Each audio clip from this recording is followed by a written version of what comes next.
Hey there YouTube, it's Volkers here. Today we're going to be reviewing set 96954 Series 3. So just before we get into the actual review, I just want to talk about something quickly. I did make a comment on one of my videos saying that I was going to upload something like 8 videos this weekend, and the reason why I haven't done it is because 3 or 4 of those videos were going to be dedicated to something which I was expecting to arrive this weekend, which hasn't. So that kind of demotivated me, and I just haven't ended up being able to upload that many. However, a few will still be going up, including the one you're watching right now, and the previous one, which was Series 2. So yeah, let's get into this review. So these figures retailed for £2 each, and includes common, rare, and ultra-rare figures. First up, we have the orange UNSC Spartan 2. So obviously he has orange armour, a grey jumpsuit, and a gold visor. He also has some grey for his details and features some black wash. So this figure is pretty easy. It was pretty easy to get. I had about 4 of this figure, and he does feature a grey brute spiker and a hole in the back of his torso. Our second figure is the UNSC Marine. He's painted in yellow for his armour and also grey for some external pieces, gold for his visor, and grey for his detailing, and I believe he may feature a black wash, but I'm not certain there. He comes with a black assault rifle and a peg hole in the back of his torso, and I believe that this is the only time where a Halo Wars masked Marine is seen in yellow. Our third common and another UNSC figure is the UNSC Pilot. Now, I believe we've seen this figure only once before or after this in the same year with the UNSC Hornet Attack, which I have reviewed on my channel. The difference here is that this one has white for his armour, blue for his visor, green for his detailing, and features a black wash. He also has black for his jumpsuit, and he does feature a peg hole on the back of his torso and comes with a light grey magnum. Our fourth common is our first Covenant figure, the Blue Covenant Brute. He has dark blue for his armour, brown for his skin/fur, lighter brown and blue for his details, and white for his eyes. He comes with a light grey brute spiker and a peg hole in the back of his torso. Our final common or commons are these two copper Covenant grunts. Now, this was really cool at the time. I loved this. You got 2 grunts because they're so small.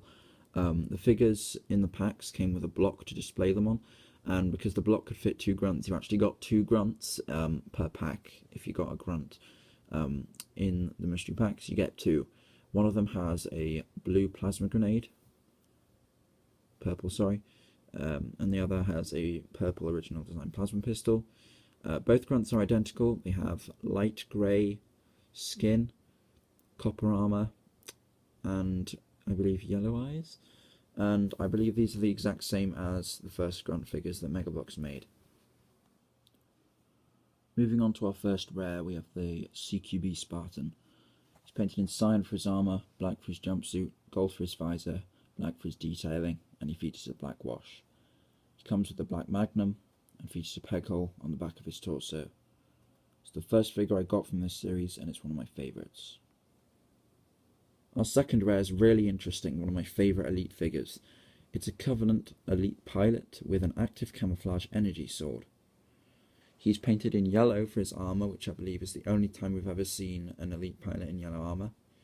He also features grey for his skin, and dark grey, blue, and a very, very light blue for his details. As he's the original elite design, he features no peg hole,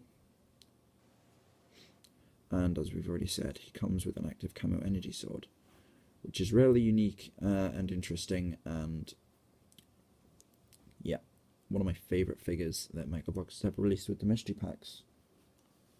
Our final figure is the ultra rare, and as you can see, mine is missing its head, which, trust me, is one of the most annoying things that I have with my Mega Bloks collection. I really need to get another active camo elite from Series 3, but unfortunately I've just not been able to so far, but I will get one at some point. as you can see, he's the original design, no peg hole.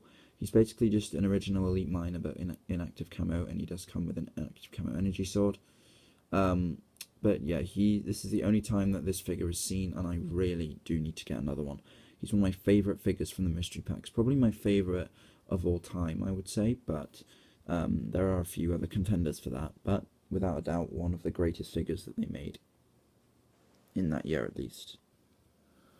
Overall, Series 3 is really, really great. You get some awesome Covenant and UNSC figures. It's brilliant for army building the original design grunts, as well as getting your hands on that sweet active camo elite, which is a really important figure for, well, anything really, collectors. This is quite a valuable figure for collectors. Also, it's just great for a lot of elites will go into active camouflage in the game, so if you wanted to recreate that, this is a great figure to do it. And it's one of the only times an elite miner, or just a regular old elite miner, is seen in active camo, so it's a really amazing figure to get. Unique figures, as far as I'm aware, include this elite pilot, the Science CQB, the Arctic pilot, Yellow Marine, and I believe that's it. Only a few of these figures aren't actually unique, and the ones that aren't are commons, so you can army build them pretty nicely. So overall, this is a great series, and I would highly recommend it for anyone. So the packs originally retailed for £2 each, but if you're gonna just get packs that have been unopened, it's probably gonna cost you probably around like £10 to any more than that. I'd say is a rip-off. But if you want to buy these figures separately, you can find them separately on places like eBay for probably reasonably cheap prices. And then if you want to buy a bundle haul of them, I've not actually seen one for Series 3, but that would probably be costing you in the £40-ish range, which, to be fair, is a reasonable-ish price considering these originally retailed for £2 each, and they are pretty desirable figures. That pretty much wraps it up for this review. Hope you guys enjoyed it, and I'll see you in the next video.